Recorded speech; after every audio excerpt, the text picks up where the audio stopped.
Welcome to Stageworthy. I'm Phil Rickaby, the host of this podcast. Have you noticed that we don't have stars in Canada? Now, I don't mean those people that we all know the names of who've gone to the U.S. or to England to become famous, but we still claim them as our own.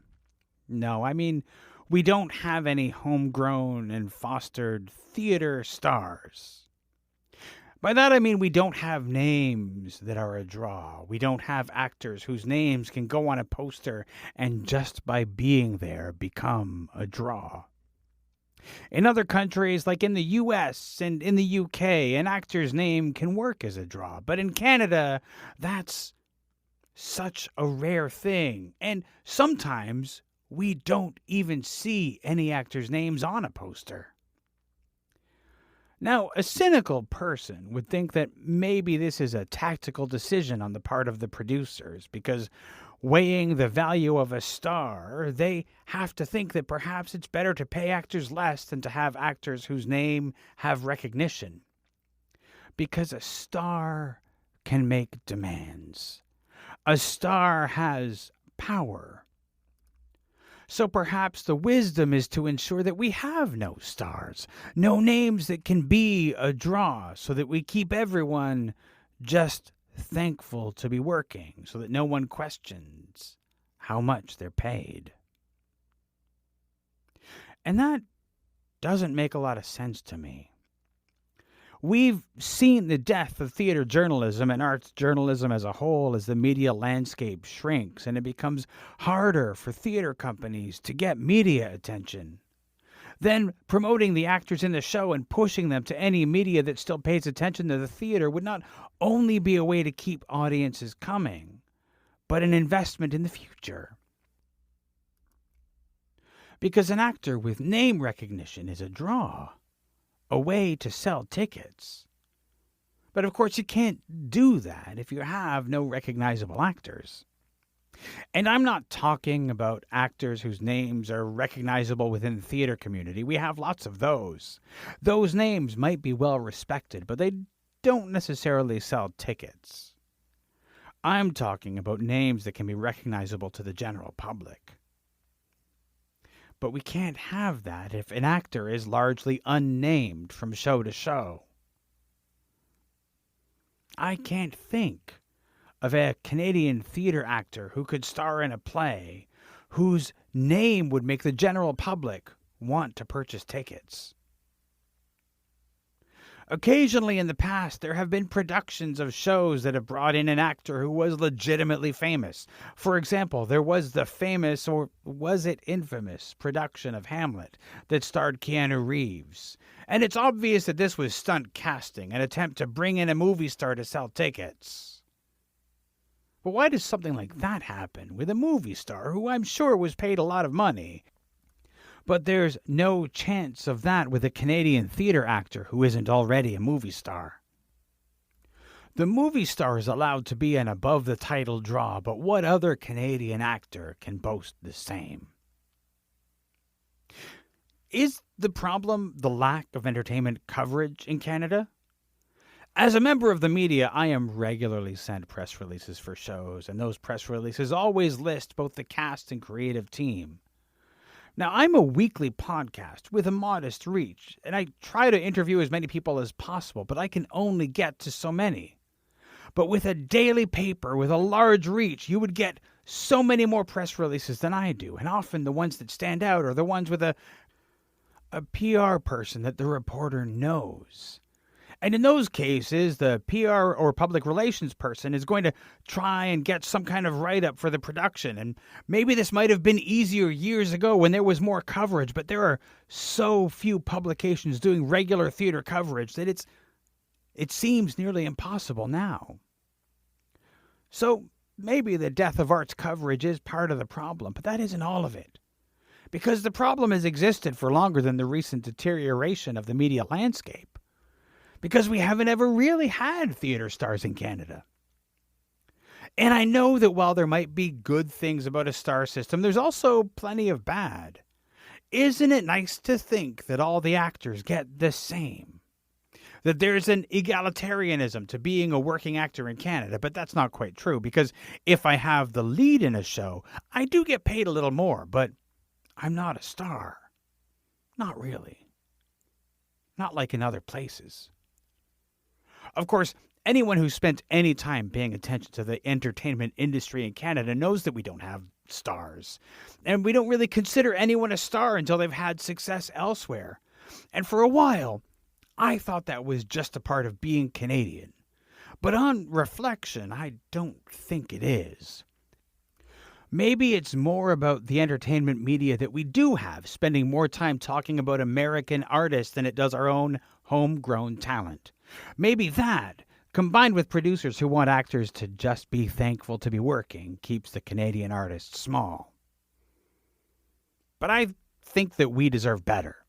We deserve to have homegrown talent that stays here and becomes a household name.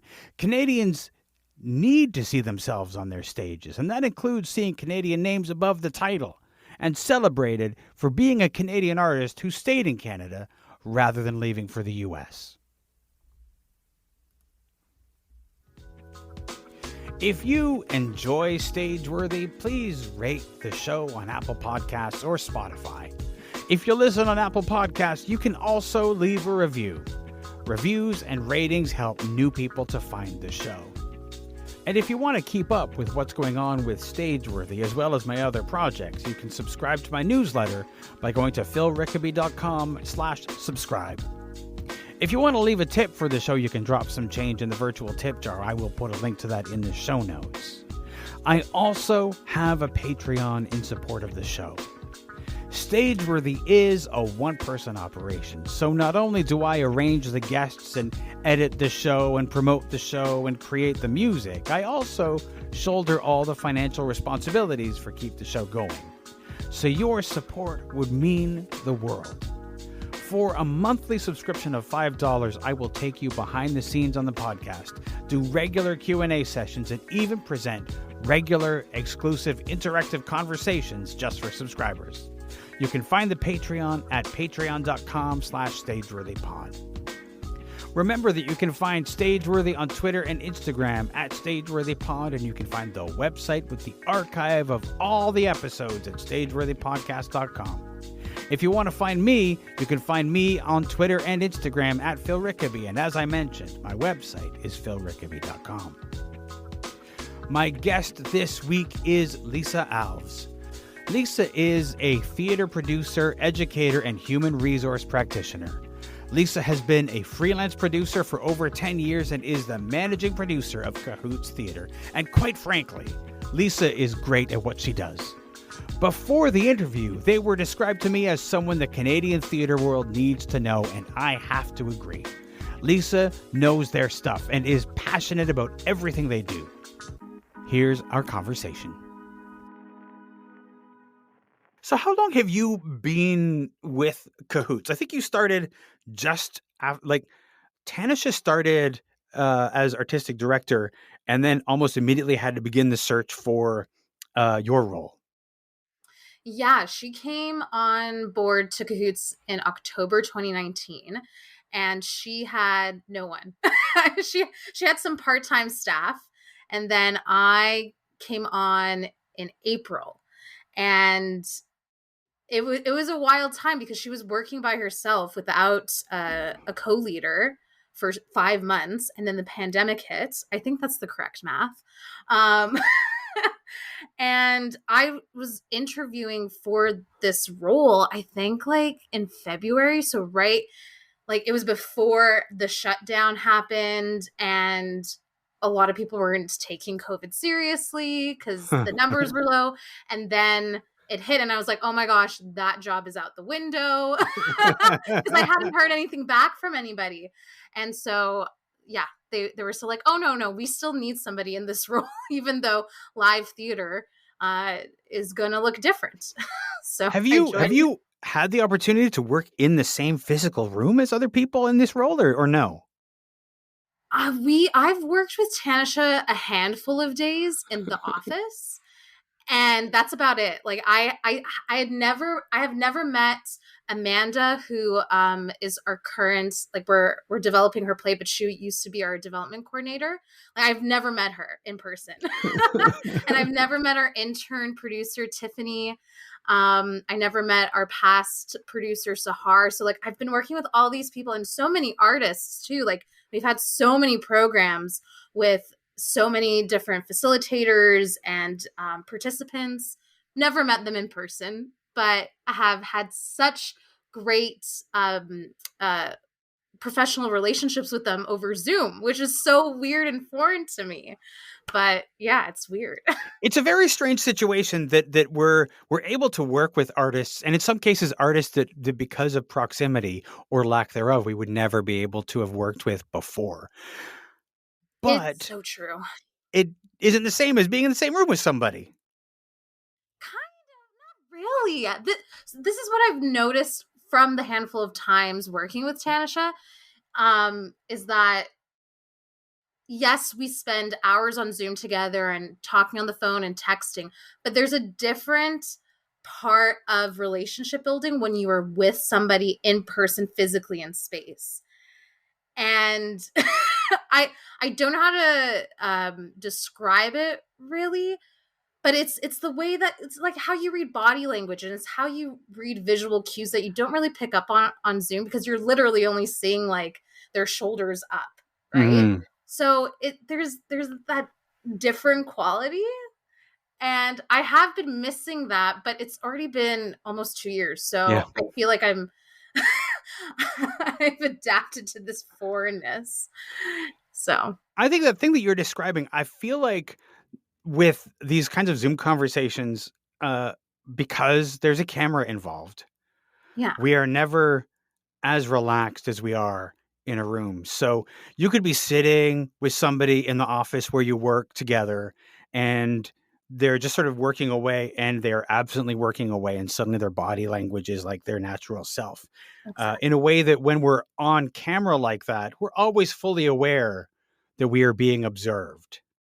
Exactly, and it's in our space too. Mm-hmm. My like Mm-hmm. home, her home. Like I'm looking into people's homes, and that's why I'm finding not from day to day work and when I'm working with my team, but when we have um like there we have a lot of meetings on Zoom with people in the sector, like town halls and stuff, and a lot of the times they'll request the organization that's holding these town halls, they're like, turn on your video to say hi. And I'm always a little bit like, I don't know. I feel like this is an invasion of privacy because I don't want strangers looking into my home. Like Tanish and I have developed a friendship and I have Mm-hmm. this relationship with my board. So I do feel comfy having them see what's behind me. But and it's weird, like I hate Zoom backgrounds as well.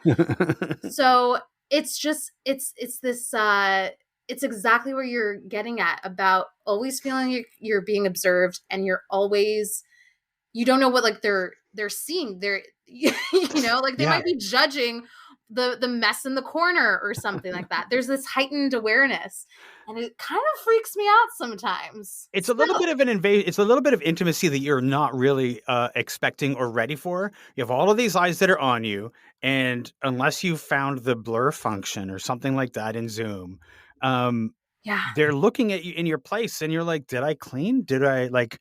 What are they, like?" It's very uncomfortable. I often find as an introvert that that Brady Bunch grid of people gets Hmm. overwhelming because even though they may not be looking at me, You're still there. it feels like they're all looking at me and they're all looking dead into their camera. So it looks like a room full of people just Yeah. staring straight at you expectantly. And it's just a little bit too much.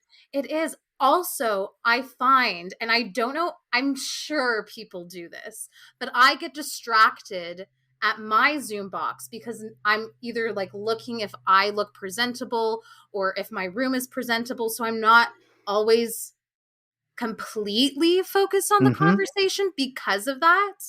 And it's so frustrating. So I've always just tried to, hide my own window so that I can focus on the conversation with the person I'm having a conversation with and Mm-hmm. not be bothered by my own Zoom window.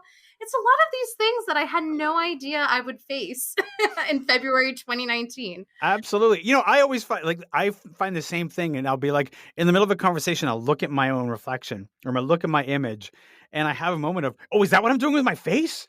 And I like make adjustments because there's ways when you're with somebody in a room, when they see your whole body language, they understand the listening pose.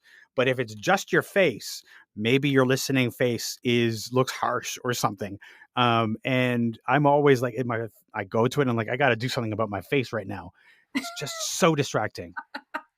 Exactly. No, I feel like I've always had an awareness of how I am being perceived, and maybe I'm sure there's various reasons why that is, but on Zoom it's just amplified. And Mm-hmm. I feel sometimes when I have back-to-back Zoom meetings, it's exhausting. Like, I'm drained at the end of the day because I've been so heightenedly aware of myself that I can't do anything else in the evening because I need to unplug and completely disconnect. This is part of the problem with trying to do theater when people try to do like Zoom theater, because a lot of times you end up in that same Brady Bunch grid. And if you're somebody who spent a whole day in those kinds of meetings, it's hard to separate that now this is entertainment.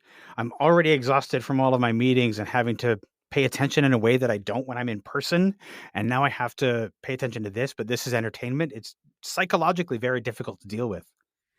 It's awful. I don't like it because what I've been finding in my personal space is that at the end of the day, when I do have tickets to see digital content, or even if I'm watching a movie, I'm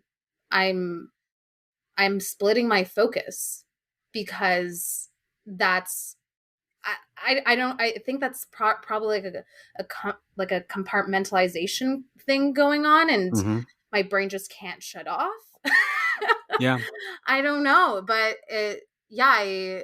it's difficult to take in entertainment nowadays. And although I'm very grateful for the digital content that I've been seeing, and a lot of it is spectacular, but I just so miss live theater, being in a space with people, and even like sitting beside a person. Although now Yes. I'm a little bit like anxious sitting beside a stranger now, but This is the thing is I find I like, there's, everybody's like, we want to get back into the theater, but I I need to ease in. I need to not go to 100%. I need some space until I'm comfortable being in a room with a bunch of people. And after a couple of those, then let's go to 100%. But I feel like I'm going to need an adjustment period. me too. I well, but I I have so many thoughts on this because the theater experience that I know I'm comfortable going into in the next few months is going to be different than what I was doing in January 2019. Hmm. But there's this, I guess it's pretty sad thinking that it's going to take a long time to get back to that experience sitting side by side with strangers again. But it's also, it's our survival kicking in, being like, we can't we can't sit beside a stranger because we don't know all these variables. So there is a sadness, and I can't wait to overcome all of this. But I know it's going to be many months, many months. So what kind of freaks me out is I see these videos occasionally from shows on Broadway opening up to their full house, and I sort of get a little weirded out by all of these people in the same room and all of that stuff. And yes, they're masked because it's New York and all of that stuff. But there's still something about, we've spent like 2 years now avoiding proximity with other people. yeah. And to shove us into a room together it's a little bit much to ask. I also just think it's dangerous for the artists. Mm-hmm. They're like already in such precarity, and it's their instrument. Yeah. It's not even just themselves, which as a person you're putting someone in danger, but you're putting their tool, their voice, their Hmm. body, their mind and soul at so much risk. Yeah.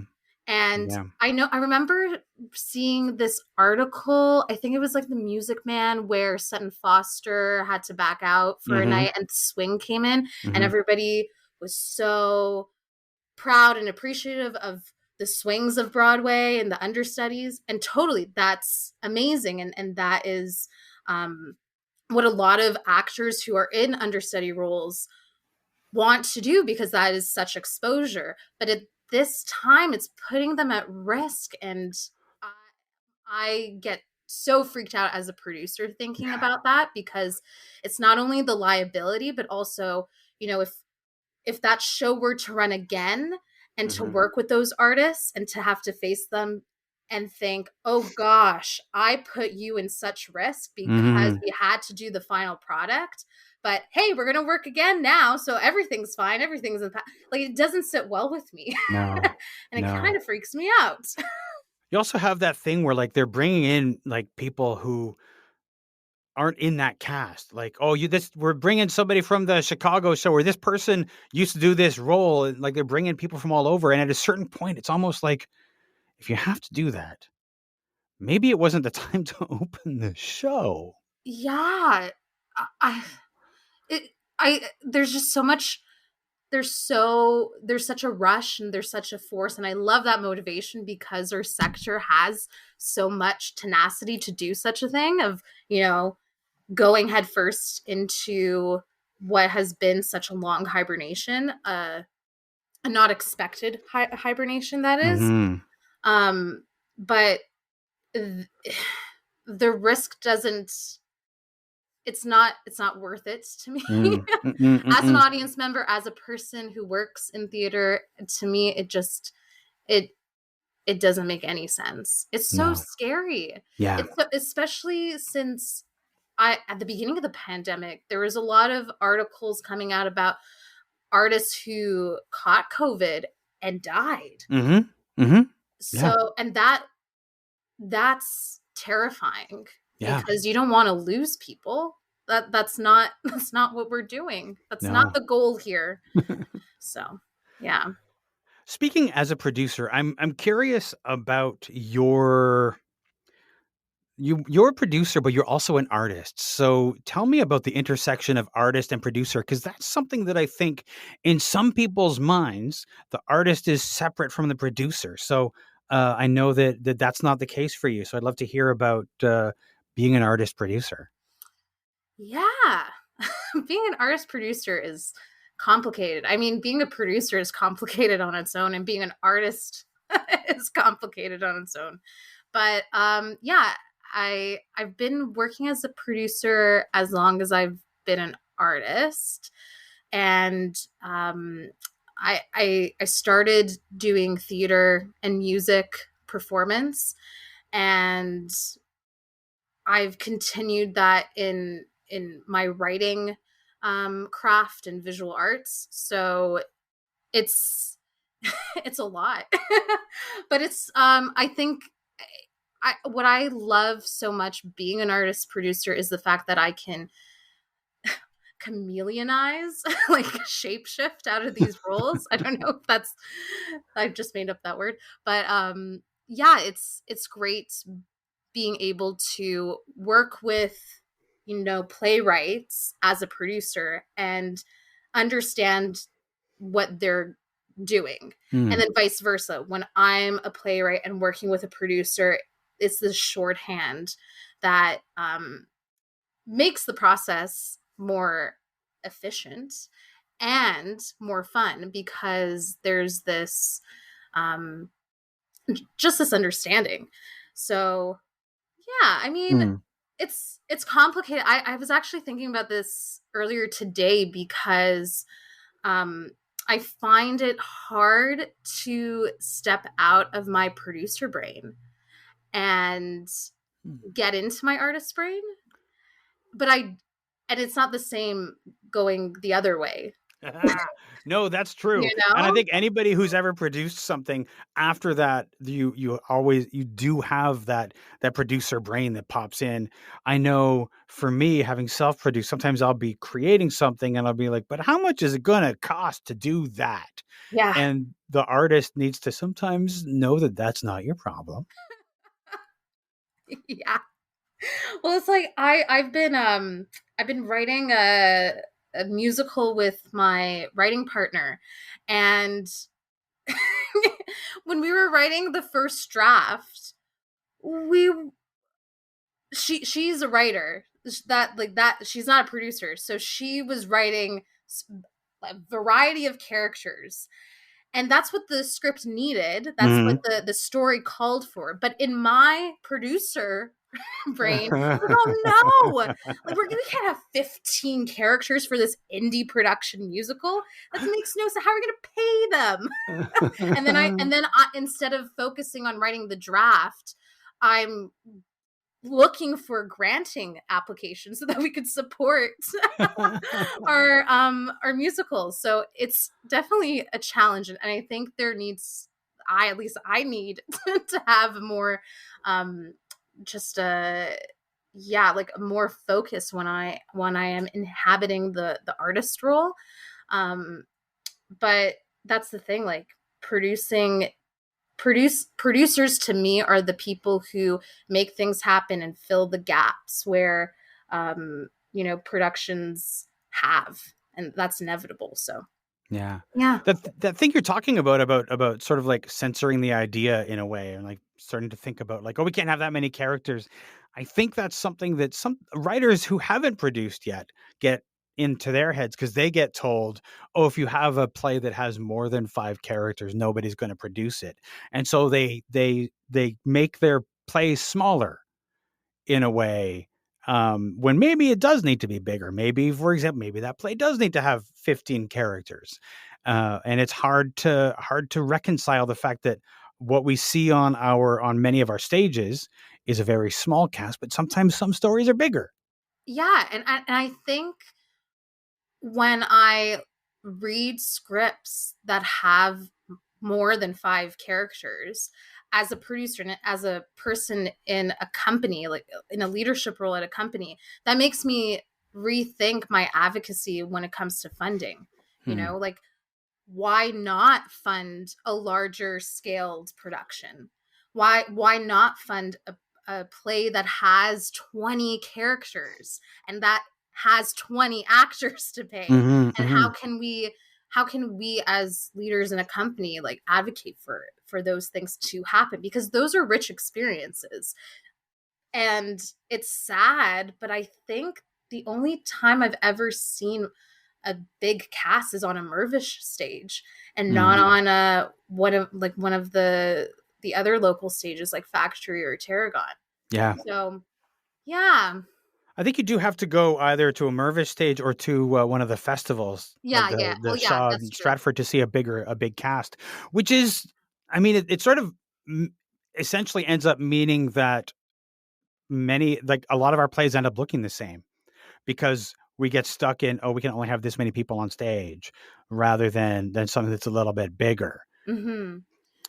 Yeah, and I think, I mean, we're so resourceful as artists. So, you get the the plays that have only 3 actors, but they're playing multiple characters, Hmm. Hmm. which is cool, and that shows a lot of skill, and I think it can still be a rich experience. But yeah, it will physically, in the amount of people and bodies on stage, it looks the same. And Hmm. that's why digital work is, to me, when I'm able to focus on it, exciting, because you do have different possibilities. Hmm. So yeah. Yeah. I'd like to talk to you and find out a little bit more about your road to becoming a producer and to getting involved with leadership in theater.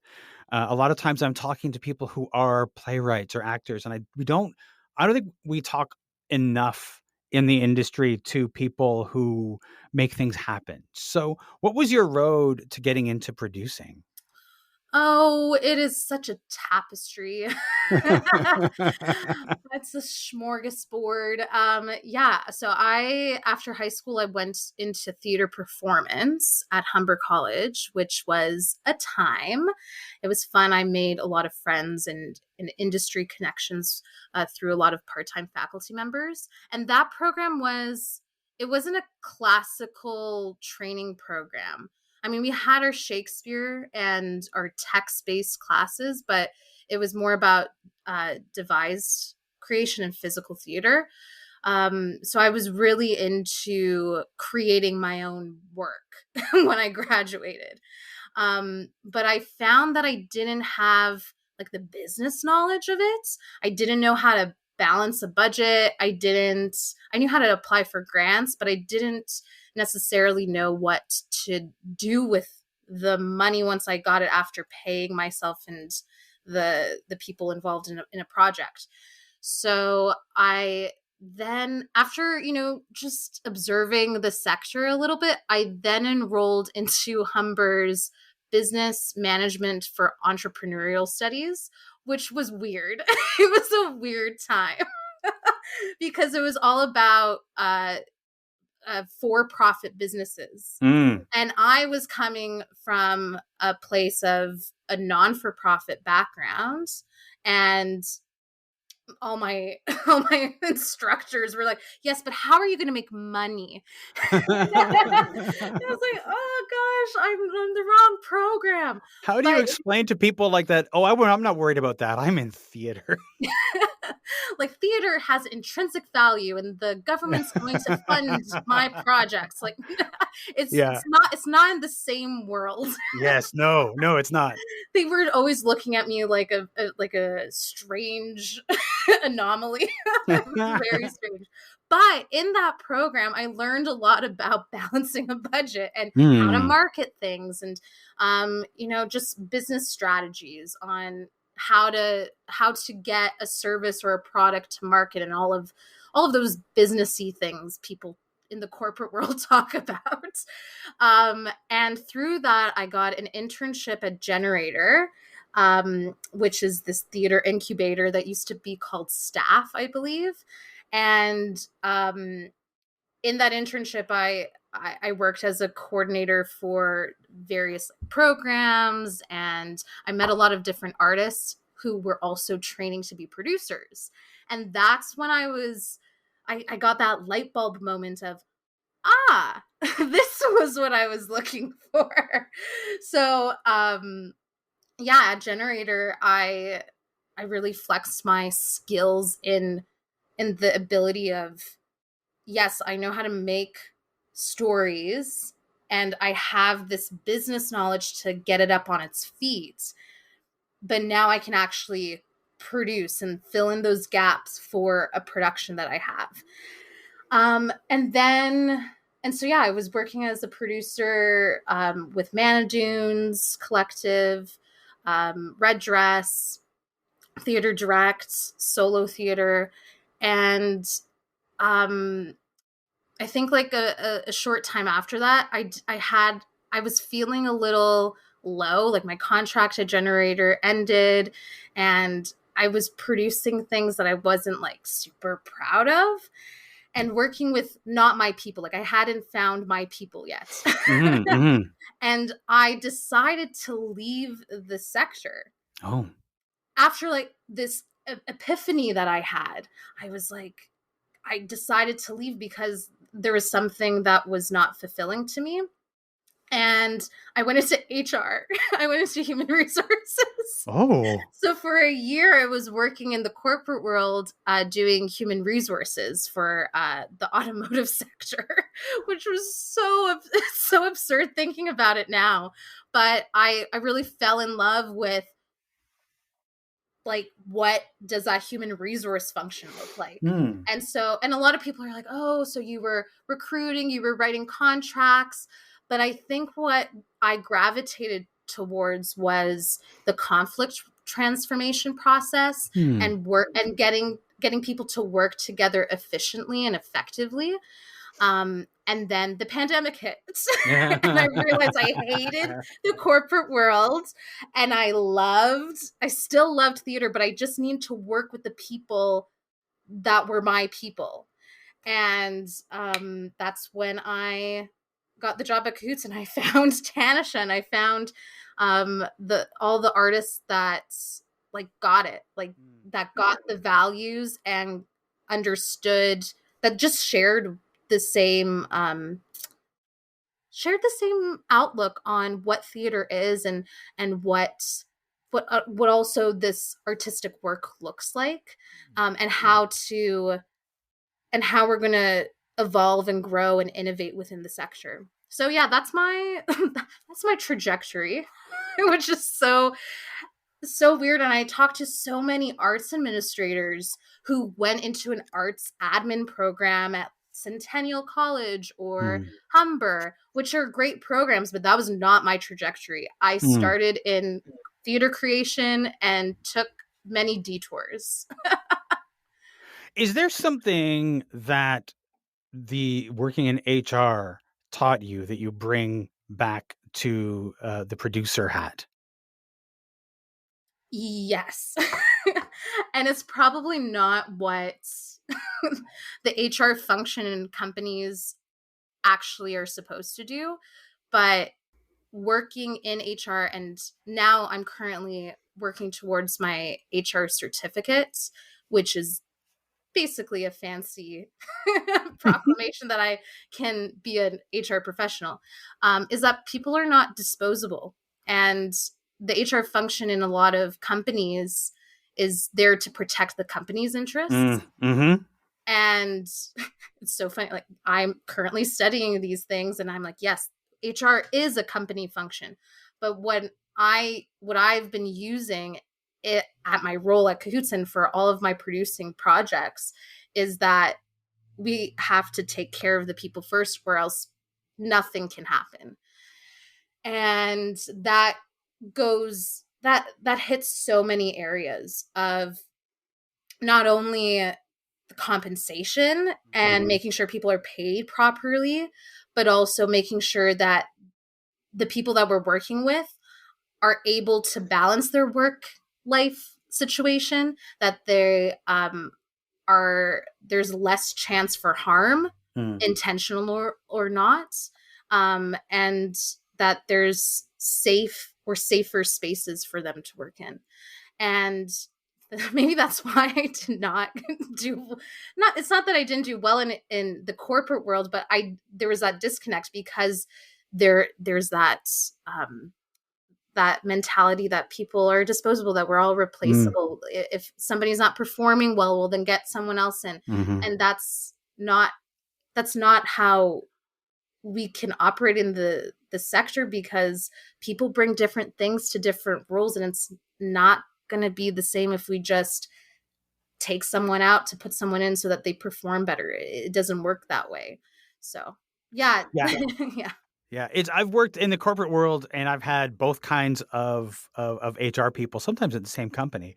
One that actually seemed to really care about the people and would help people out and give people advice and that sort of thing, and really nurturing that human resource. And others on the flip side, who everything they did was how does this protect the company? And so with that person, you just feel like you're oh, I don't matter here. They will take somebody else and slot them in as long as the company is protected. Oh yeah. It's a little insidious though. Even though the HR people that I've experienced who are very people centric and they care, their function is still to protect the company, right? So it's not, there's a lack of transparency. Yes. To be completely honest. And it happens in the arts sector too. Don't get me wrong, because there's a lot of companies with the mentality of, we need to protect our resources. We need to protect our this institutional thing, but it's not serving the sector as it should, because that's, at least for my brief time when I said I'm done with theater, why I left, because there's there was these situations where I did feel expendable, that I was being taken advantage of, that I was not being seen as a human. I was being seen as a part of a machine. Yeah. Yeah. The theater world does have a tendency to exploit its most precious resource, which are the people, right? And like you said, the institutions are often the ones that the company protects. A lot of times there's no HR person, by the way, which is what sometimes ends up with there being problems of dealing with toxicity in the rehearsal hall and in other places and abuse and things like that. But also, um, like you mentioned, people are underpaid. They're not cared for. They're expected to give up too many aspects of their life they do the show, and they're not full people within that company. How do you see caring for the people, and how can we in the industry, and how can leadership and artistic leaders help to care for all of us in the theater? I the business strategy needs to be completely re-looked at across all institutions in the sector. And that, I think, a really good place to start is at the money. Like once you Mm, realize, okay, I want to take care of people and we need to take care of our artists, what do they need? And most of the time it's the resources, so their compensation mhm, and benefits. But outside of that, there's also other additional resources that we can be providing artists. And so something that at Cahoots that we've done is create a compassionate care fund, and we allocate different, like certain percentages of that throughout our programs, so that anybody that we're contracting, because contractors can't get into our benefits plan, if they do need childcare or access to different technologies like a higher speed internet, but they can't afford it, we can provide those stipends for them. And it was this was uh, Tanisha and I started this when we were after we spoke or listened to Balancing Act, which is a theater direct initiative, and they were talking about, what does this look like for parents and people who are taking care of their elderly parents. Like, how can we support them? Because a lot of the time that's why people leave the sector. So that compassionate care fund has been working successfully. And I mean, maybe I'm optimistic because uh, Cahoots is a small company and mm, it's manageable. But I truly believe that larger companies can do the same thing. And I think arts administrators and people in my role, which sometimes looks like a GM or an executive director or a managing director, they just have to change their perspective on the resources on their budget sheet. Like, I we need to be planning for contingencies now, obviously, for mhm, because of COVID. mhm. But we also need to be planning for being able to take care of our artists. We can't. It would be such a disservice to, okay, you're just getting your compensation and that's it, because that's what you're showing up to do. Well, no, you have a life. You are bringing your experience to the table to influence the work that you are doing. So we need to not only pay you for that, but we also need to make sure that you're taking care of yourself. And so what are those ways that we can? And that's one of the ways that we've been doing at Cahoots. And it's I been think that's successful. Yeah. I think that's really great. I think one of the problems that we have, especially in some of the larger theaters and just generally, is that people should just be happy to have the job. Oh, Like, I know. yeah, we're gonna pay you what you pay you. You should just be happy that you've got a job. We could have gone with any number of other actors, and so you're just gonna be happy with what we pay you, and that just leads to. I mean, so many actors are even when they're working steadily, they're working poverty wages, and that's another reason why people leave. It's awful. It's Mm, so awful. I mean, we had to postpone our production of Our Place with Theater Pass Mariah. It was a co-pro. So we're postponing that until the fall, but it was weird going through different guidelines for how to pay people because of this postponement. And the legal thing to do within a lot of the associations that we were dealing with was like, oh, just pay 1 week's worth of pay because that's the COVID guidelines. Well, we were supposed to contract. I'm just talking about the actors. I'm not even talking about, our director and our playwright and all the designers and our production manager. I'm just talking about the actors. They were contracted and they were expecting to get paid for 7 weeks. Yeah. And now we're supposed to only pay them a week. Yeah. That's awful. And then we're still wanting to contract them back in the fall. Right. How can we look at them and be like, thanks for coming to rehearsal? Like, that doesn't make any sense. No. It's awful. So we, Tanisha and I decided that we were going to pay everyone a compensation loss, like a consolation amount for the unexpected wage loss of 25% of everyone's final pay. And that included everybody on the team. So and that just like that's going to reflect into our compensation fund account. And I know that so many of the people on the team were like, I was not expecting this. A lot of the people that we signed as independent contractors, like the production manager and some of the designers, because they're not part of the association ADC, they also, like, there was nothing to say to protect them because there was nothing in like the ESA to go towards independent contracts. So it was just to me, it's not a radical idea to take care of your team. Like that should just be the baseline, and a week's worth of pay for a 7-week contract, and even more for designers and for the director. Like, that's not enough. That's not enough. This is the kind of thing that is like sort of, people resent that. It's like, yes, I should be thankful I got paid something, but God, I was expecting this work, and now how do I pay my rent? How do I pay my bills? All this sort of stuff. You're right. We have to treat our people like people. Yeah, and it's actually less administrative work on our part when we do that. Because if we were to just do what was right, in quotations, then maybe perhaps people would be like, okay, can I get a letter of employment, or can I get some proof that I was going to be working on this so that I can apply for EI or whatever subsidy the government's providing right now. And that's more administrative work on the institution, right? Yeah. So it actually makes more sense to take care of everyone in this one foul swoop than just doing what is being said of us and then ending up with a backlog of work. It's more efficient this way as well.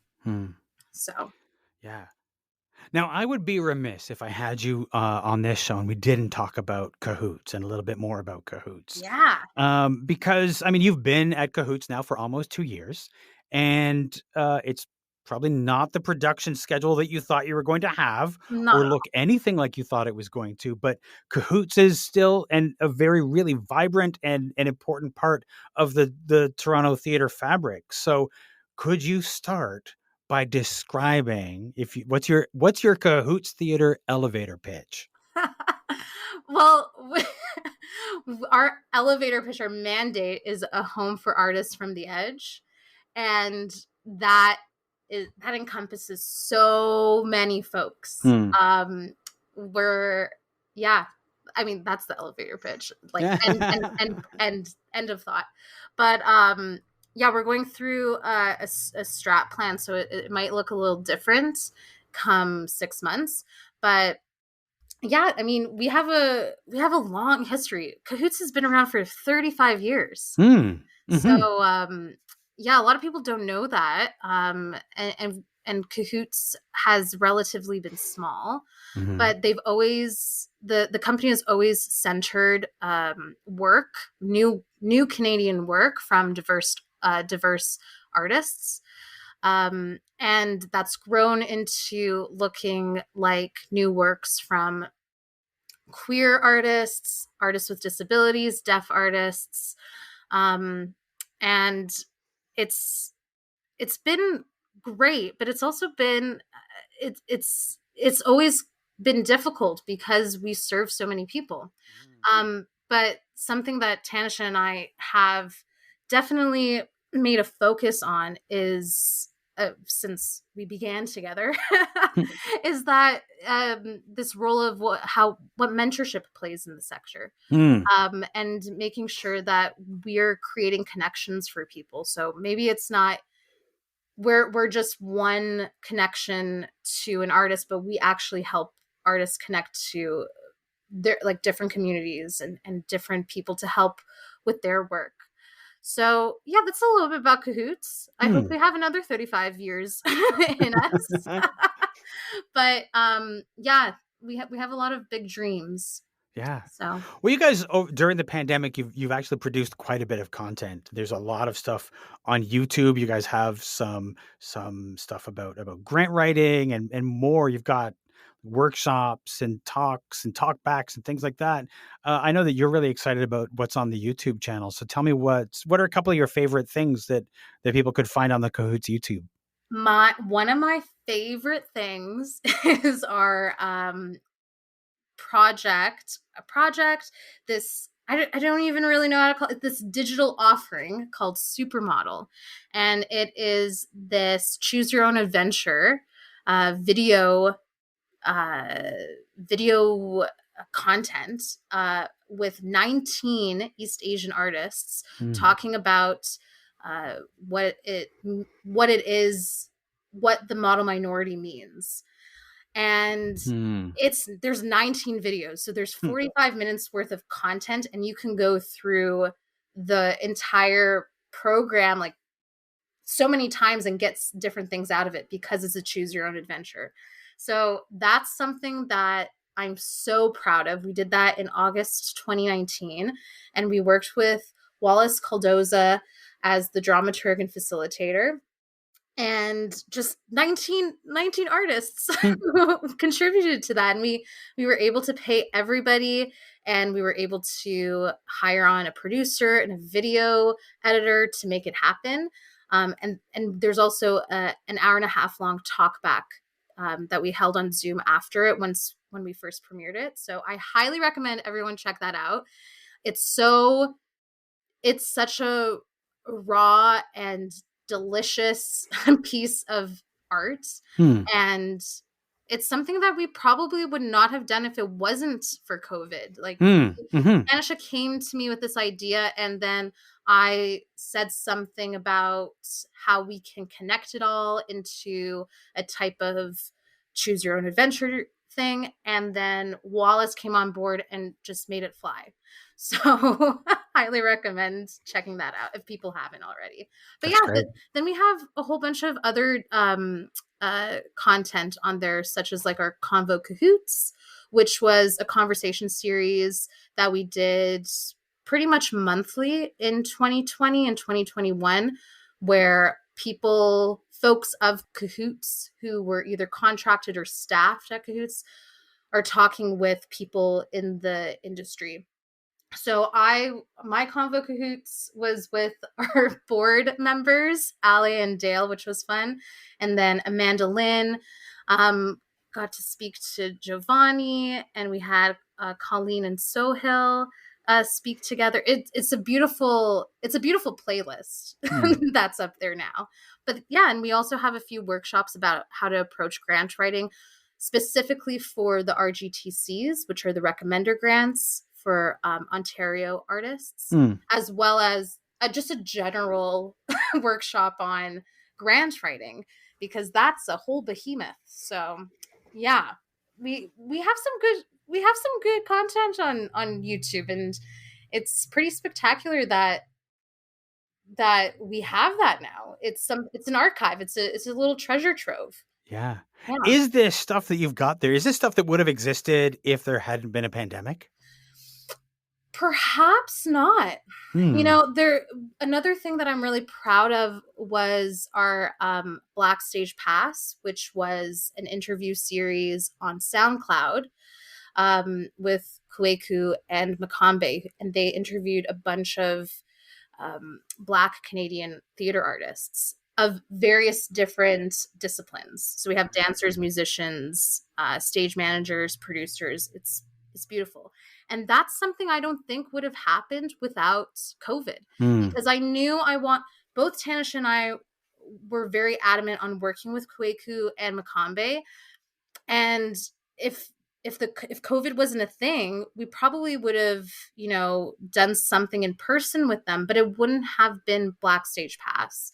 And I guess that's a silver lining of COVID, that we've been able to create things like Black Stage Pass, Supermodel, our online programs like the NB Ensemble and Crossing Gibraltar, for life to happen within this digital realm. Hmm. Um, but I would love to see, I would love to take all of this experience post COVID and see if we could still incorporate all of this beautiful digital content in our in-person daily activities, because I think there's a way.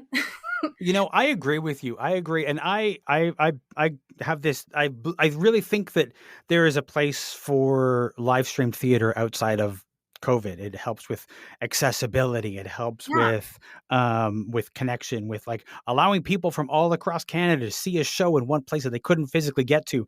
It allows you to, like, even financial accessibility. It helps with that, like live streaming of a show from the theater.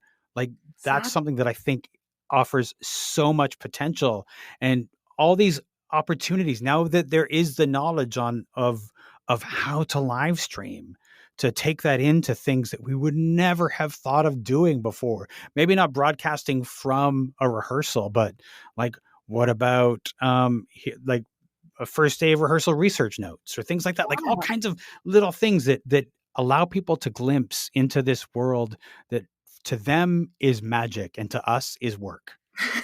But it's still magic to us. Yeah, it is, but sometimes when you get bogged down into it, it's like we don't think about how much how magical it is to the people who don't know what goes into it. Yeah, I totally agree, and I think it would help, I think, rebuild this intrinsic value that theater holds. Mhm. Because I think, I mean, now that we're getting to theater criticism territory, but a lot of people who you know receive the things that we create, they don't know how we created it. It is magic Mhm. to them. But Yeah. there is so, what you're saying, there's so much work that goes, and it sometimes goes unnoticed because you just see the final product. Yeah. So yeah, I think there's so many opportunities yet to be discovered because of this experience that COVID has given us. Yeah. I think it also lowers the commitment barrier.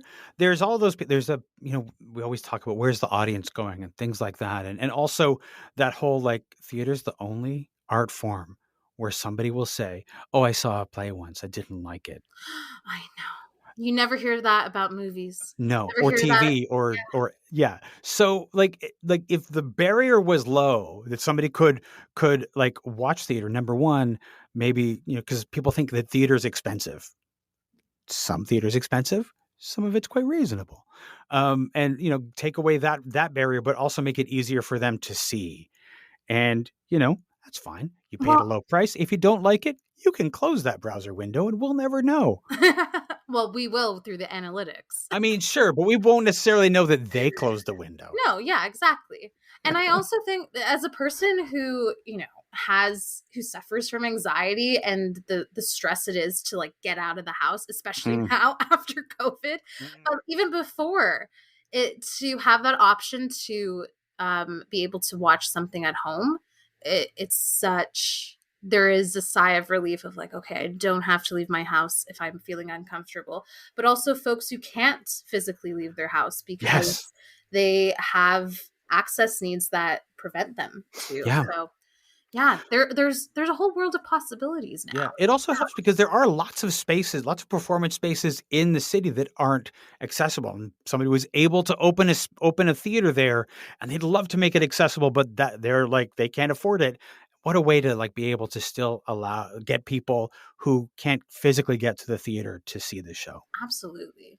Yeah, and I think that's something that we've noticed just through our programming at Cahoots during this time, is that we've been able to engage a bunch of people across the country with different access needs, who may never have been able to, come to our studio Mm-hmm. in in Corktown and participate or be involved.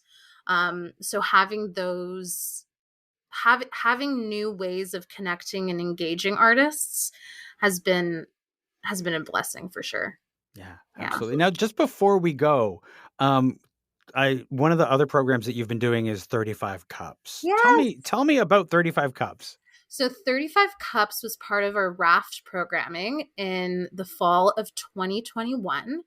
And it was to meet 35 new individuals that Tanisha and I have never met, and just have a little lunch date, a little coffee chat with folks.